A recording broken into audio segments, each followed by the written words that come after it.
guitar like I'm on my tiptoes, baby. You think a little too small. I got big goals, baby. Hey, where the money at? Look, I just What's going on, everybody? Welcome into this, emergency rapid reaction Blazers Edge pod. I had planned to record.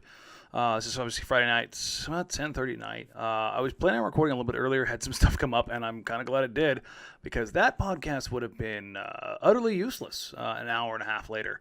At this point in time, Terry Stotts has been relieved of his job. We'll start there, and then we'll kind of move forward with the coaching selections. We've seen both Woj break a list out of candidates and Damian Lillard go to Chris Haynes, as well as Jason Quick and Shams Charania. So we'll kind of tackle it piece by piece. I had planned it, like I said, to do a end-of-season kind of review.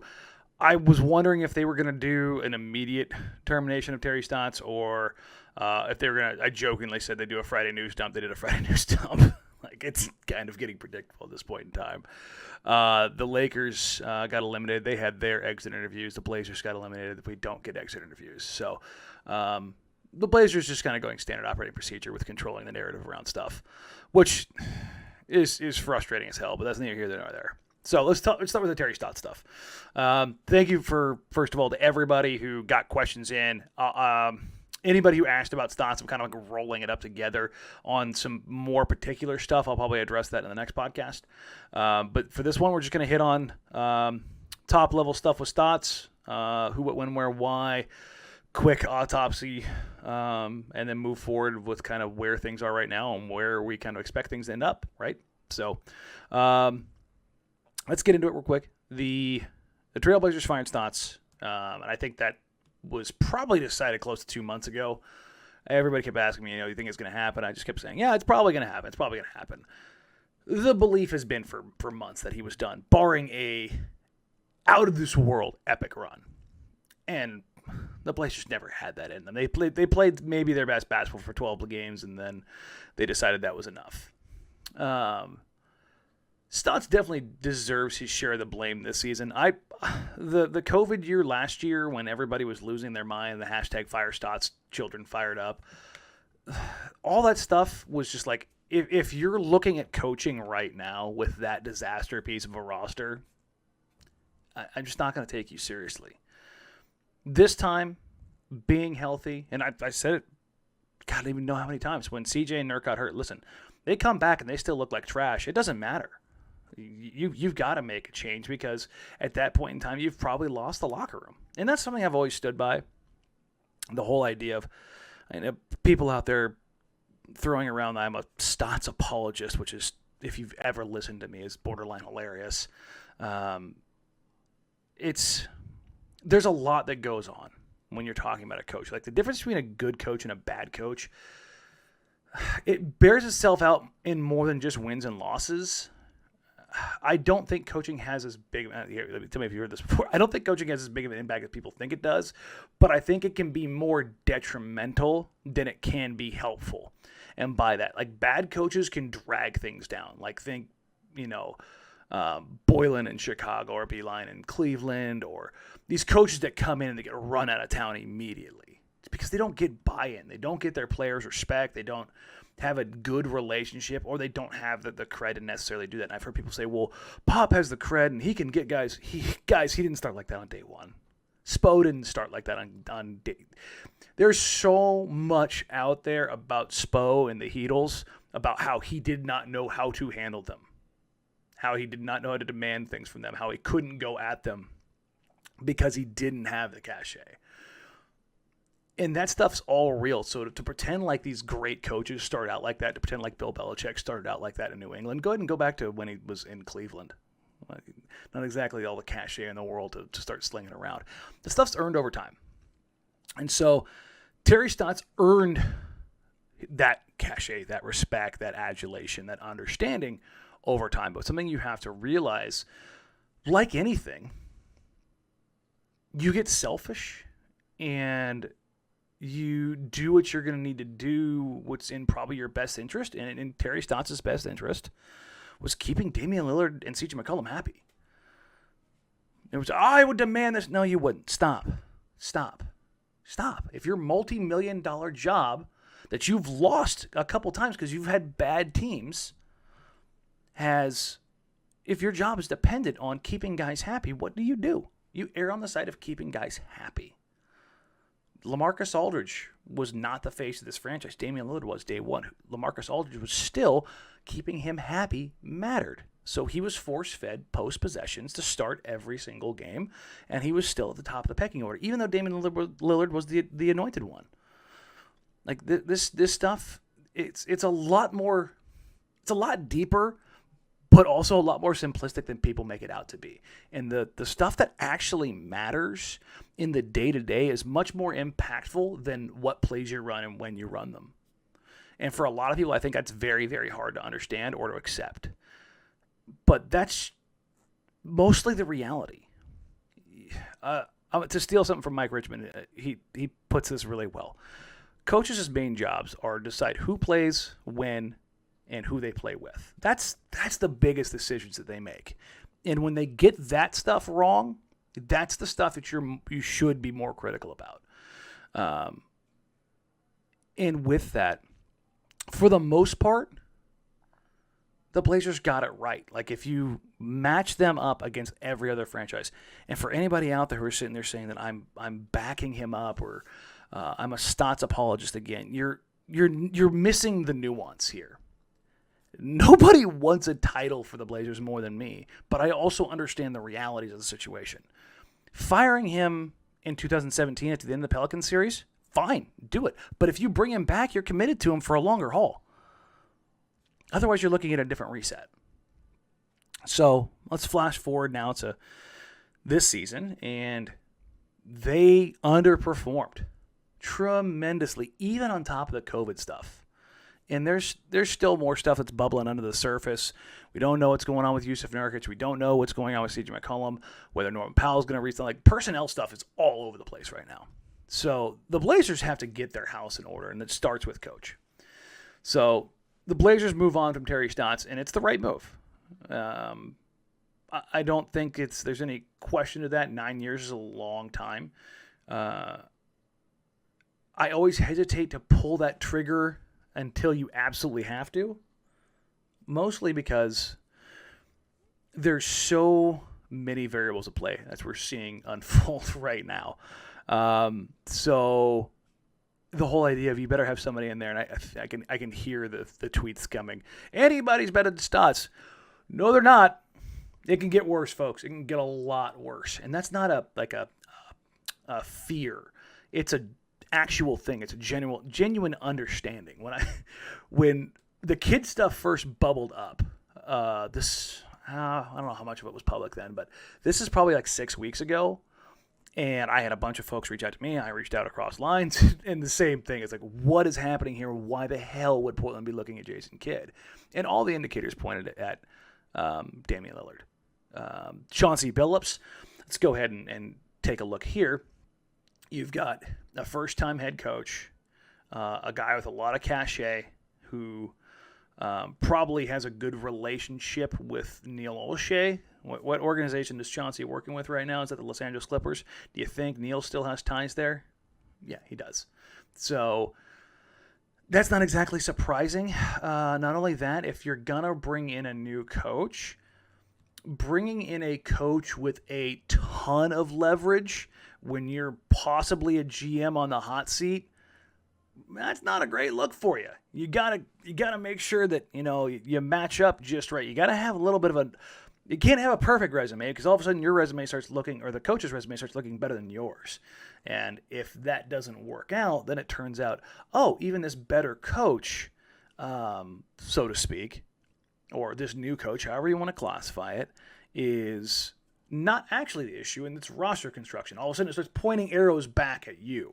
So, again, you're talking about being selfish and really framing it in a point of, like you're trying to do what's best, but you also have to be mindful of this stuff. And that's the ugly part of not just basketball, just sports business in general. Like, it is cutthroat, man. So let's take a look at real quick the candidates, the top two candidates we've heard named. You know what's great? We're going to dive into those guys anyway, so let's talk about the other ones. So just kind of snuff these out. Let's just do that with it. Jeff Van Gundy. If he is actually getting a coaching interview, I would be genuinely surprised. He has not coached in 15 years. If anything, guys just like JVG, they're just keeping his name in there in case he wants to come back, and he can take this and he can go to his bosses at ESPN and be like, hey guys, they're wanting me back here. Maybe you can add a little number to my paycheck. That's a lot of this stuff. And honestly, that's what Jason Kidd's agent does a lot of times. But now we've got some confirmation that it's not just Jason Kidd's agent, that Dame does want Kidd. I've seen a lot of people say, what about David Vanderpool? What about Becky Hammon? Let's go ahead and take care of the Becky Hammon one. I feel like I've addressed this a lot, but just kind of make sure we tie a bow on this. I am firmly in the camp that Becky Hammon is going to be the next coach of the San Antonio Spurs. They are grooming that path, and I've seen people say, well, why don't they just offer the job in Portland? It'd be a better job. How the hell would it be a better job in Portland? You're going to hot seat GM, a coach who you have to follow up with. You don't have all of this requisite built-in fundamental knowledge and understanding with your players and the organization that day one, the pressure is on, the lights are on. You're being set up for failure. Whereas the Spurs, they're in a transition period. Everybody there knows Becky. Everybody understands her, how she works. She understands Spurs culture. She could just glide right in. That is a place, that is tilling the soil, doing all the legwork before you take over. Coming to Portland is like jumping in a snake pit. It makes no sense. Why would you do that? It's a worse job. Right now, it is a worse job for a first-time head coach. Even more so for a first-time woman head coach who you want to see succeed. So, no, the Blazers shouldn't go after Becky Hammon because she should take the Spurs job and go be successful there. That's what should happen. The Vanderpool thing. So he left Portland. Why would he leave Portland? Do you think it was because everything was going swimmingly? Or do you think maybe perhaps things weren't going the way he wanted them to go? And not just with a chance of moving up at the head coach seat. Maybe he didn't like the way the organization was run. Maybe he didn't like how much he was being paid. Maybe he didn't like the fact that he wasn't being listened to, or they didn't want to, he butted heads with, there's so many different things that could be. But then he went to the Timberwolves, and, well, their defense isn't doing any better, and now he's not going to be retained as a assistant coach again. I'm not saying that he's not due for a spot. I think he is. But if you're looking at everything, he doesn't stand out from the crowd any more than anybody else. In fact, he probably has a negative mark against him in the sense, at least for the Trailblazers, of if you're trying to talk about motivating Damian Lillard, having somebody who's going to keep him more accountable and having that cachet. Vanderpool's not a former NBA player. He's not, in a sense of a Jason Kidd or Chauncey Billups, a Hall of Fame type, right? That carries something with these guys. Part two is he's one of Damian Lillard's really good friends. And I don't know about you guys, in a professional environment, your really good friends typically aren't the ones who are keeping you in check. Everybody, I've seen people say, well, my best friends always keep me in check. Okay, cool. I guess you've got the best friends in the world, and they definitely don't enable you at any point in time. Especially guys who are trying to get ahead in their careers and first-time head coaches. That's definitely a way I could definitely see them keeping him in check. You got to take a step back from this stuff and think about how it's realistically going to go, not the perfect box scenario. So, so no Becky, no Vanderpool. I saw Juwan Howard's name. That was actually a new name that I hadn't heard floated. I'd be in on Juwan, but if Dame's not in, then Dame's not in. Not only that, it's hard for me to figure out what exactly it would take to get him away from Michigan, because he's building a dynasty there. He's not only that, he's a king there. So that's a bit of a tough call. I guess I should probably refresh Twitter while I'm going just to make sure nobody's has been hired on any line here. There's way too much going on right now with this stuff. Let's dive into the kid stuff real quick, because this is physically painful, and particularly Damian Lillard. I'm disappointed, and this is purely basketball. Purely basketball. Everywhere Kidd has been has gotten better after he left. He was working with one of the three best players in the NBA and couldn't optimize Giannis. Giannis loved him. Listen, here's the thing. From what I understand, Kidd's a really likable, affable dude. And I don't doubt that. But that's not what the Blazers are after. And forgive me if you're watching the video and I'm rubbing my eyes 1,000 times. My allergies are an absolute disaster right now. I think I'm allergic to Jason Kidd getting the Blazers head coaching job more than anything. So the basketball side of the Kidd stuff is not good, if I'm being honest. When you think of Jason Kidd, you think about a 4 quarters offense that really doesn't make a ton of sense. You don't think of that team or of Jason Kidd as being defensive minded. So like if you're looking about like if you're going for that, and you don't really look at him as being a hard ass, you don't think of him as in that regard. When I think of Jason Kidd as a coach, I think of Jason Kidd as a meme. That's what I think of, and that's for Dame to go to Chris Haynes and say he wants Kidd to be the guy, to negotiate that in public was really weird to me, and honestly, I'm genuinely disappointed. Because you've been an advocate for David Vanderpool, so why aren't you advocating for him now? Like, if you're going to advocate for somebody, here's your chance. Instead, you want a retread coach who hasn't been successful, and that's before we even get to the off-the-court stuff, which is ugly. It's ugly. It has no place, frankly, in this world. And I'm not... This stuff's so delicate, you have to be careful with it. I don't know what the statute of limitations on holding a crime against somebody is. But if there's other alternatives out there, why not explore those first? Like, I don't think it's that much to ask. So for Dame to go to bat for Kidd in the manner that he did so directly with Chris Haynes, it bothered me. Because he's so calculated and spot on with the stuff that he does to just fly by a wire on this. I mean, he put it out there. If you want to look for the really ugly part of this, the conspiracy, let me go ahead and tighten the hat up here a little bit for you. If you're looking for the conspiracy theory behind this, if the Blazers opt to not go with Jason Kidd, which I don't think they will, spoiler, but say they don't go with Jason Kidd and something doesn't go right. Let's say they hire Chauncey and things don't go well. Dame can now point and go, see, I told you I want a Kidd. This is why. And that is another way to set the table to potentially leave.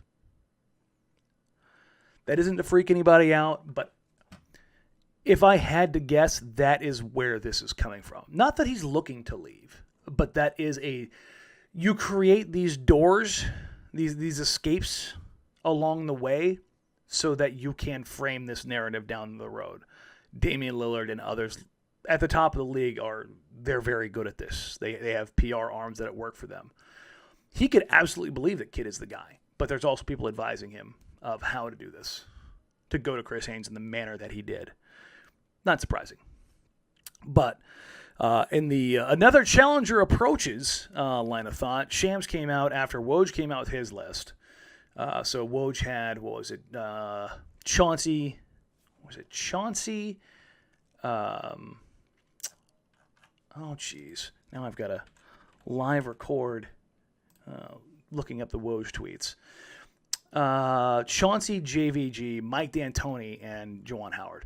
I forgot about MDA. Listen, Dan. D'Antoni, Pringles-man's fun. Likeable guy, affable guy, fun. He's not coming to Portland. That's another one of those favors. That just gets him. That's one of those things where he can go become the highest paid assistant coach on the bench. That's what that does. So they're not going to go from an offensive-minded coach to an even more offensive-minded coach. That's not unless he's bringing Bedzelic along with him. So, and I don't think that's happening. But then you had I should go back so you had the original tweet from Woj with those 4 guys: Chauncey, JVG, MDA, and Juwan Howard. And then you had Damian Lillard throwing down the gauntlet with Jason Kidd. I want Kidd. Period, point blank. And then you had the Athletic, with Shams and Quick, come out and be like, I like J. Kidd and Chauncey. So that's the negotiating in public arm.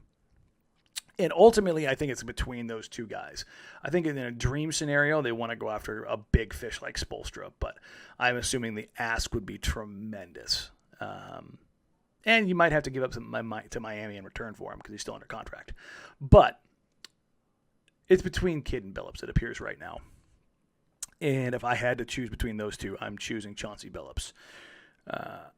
We've seen what Kidd is a coach. Again, I don't believe coaching has that much of an impact night in, night out. But bad coaches do seem to have an impact because of how and where they utilize personnel. And I don't think Kidd has done a very good job of optimizing personnel in those positions. Chauncey, there's no book written. So the gap is wider. He could be worse. He could be better.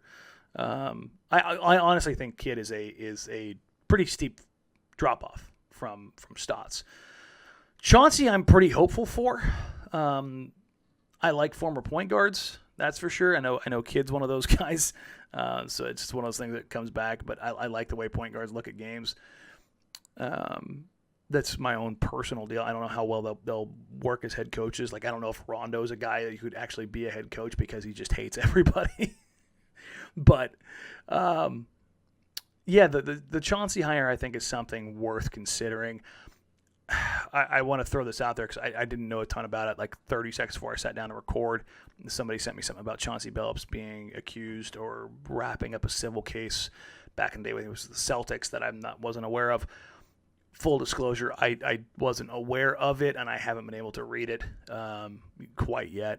I had to sit down and record because it was getting late. So when I'm speaking to here with Chauncey, I'm speaking only on the basketball stuff because I up until a few minutes ago I wasn't aware of it. So excuse my negligence. I'm not familiar with it. So if we're looking at between these two, give me Chauncey.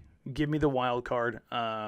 I don't think either are a particularly great hire, but them's the breaks, right? I would much rather. Honestly, I think if Juwan Howard is actually on the list, I would like to see it. There's a string there that you can pull, and you can be like, hey, he's been in Portland. He kind of at least gets the culture, even if it was definitely a different time, but he's been here. So I think I'm just going to wrap it up here just because there's still so much out there. But for me, because I know some people have asked, what do I think of the hires or potential hires? I think it's between Billups and Kidd. I lean Billups. I like him better for all intents and purposes. And I think it has less to do with what I think of Chauncey and more to do with what I don't think of Jason Kidd. We don't know what kind of system Chauncey would run. We've seen what Kidd has run and hasn't exactly been spectacular. If you're looking at Chauncey running some of the sets that you would expect it from his playing days, a lot of elbow sets, a lot of baseline screens, putting a guy like Norman Powell in a lot of actions. A guy like Anthony Simons could thrive in a Rip Hamilton type role, coming off a million baseline screens. That could be interesting to say the least, but yeah, like I said, this could be a little bit of a shorter one, a bit of a rapid reaction. I'm going to end up recording again tomorrow, and that's where I'm going to hit a lot on your guys' questions that you submitted. And again, thank you so much for getting those questions in. You guys didn't disappoint. There were so many when I started gathering earlier. You guys came through. I know this is going to be a crazy season. We talked about. I know a lot of people didn't believe that a lot of changes were coming. A lot of changes are coming. I firmly believe that after the coach, you're going to see some personnel changes, and you're going to see some stuff that's pretty surprising. So it's going to be interesting. Speaking of surprises, I have some stuff coming out very soon that I'm excited to announce. It won't mean a ton of changes for anybody. Well, for me it will.